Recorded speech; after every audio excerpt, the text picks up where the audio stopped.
وہ ایک بچہ آیا نا اپنی ماں کے لیے لباس لینے کے لیے، اور پہلے وہ گیا اپنے چچا کے پاس، اس کی ماں بیوہ تھی، اس کا لباس پھٹ گیا تھا، اور وہ اپنے چچا کے پاس گیا تو اس نے دتکار دیا۔ ماں نے اس کو روکا تھا بیٹا نہ جانا، لیکن اس نے کہا کہ تیرے بدن کے اوپر جو لباس ہے وہ بھی پھٹ گیا اور جگہ جگہ سے جسم جھلک رہا ہے، تو میں اپنے چچا سے آپ کے لیے لباس لے کے آتا ہوں۔ پھر جو رویہ اس نے اختیار کیا تو واپس روتا ہوا آ رہا تھا، تو کسی نے راستے نے پوچھا کہ کیا ماجرا ہوا؟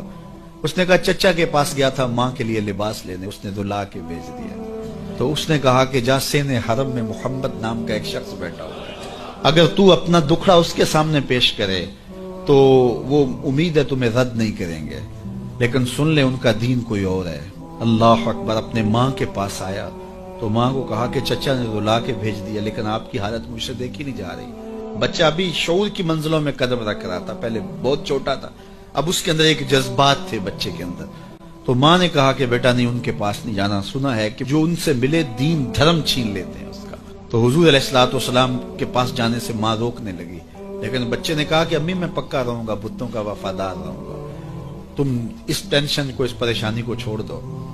اور حضور کی خدمت میں حاضر ہوا۔ حضور صحن حرم میں چادر اوڑے بیٹھے ہوئے تھے، اور جا کے کہنے لگا میں پہلے بات آپ سے کر لیتا ہوں، آپ کا دین میں نے قبول نہیں کرنا۔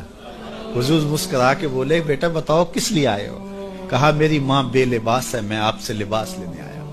حضور نے چادر رحمت اتار کے اس کے کندھوں پہ ڈالی، وہ واپس آ گیا اور ماں پر حضور کی چادر اڑائی، اور ماں نے کہا کہ بیٹے اس نے اپنا دین تو نہیں تجھے دیا؟ کہا نہ، میں نے پہلے کہہ دیا تھا تیرے دین نہیں مانوں گا۔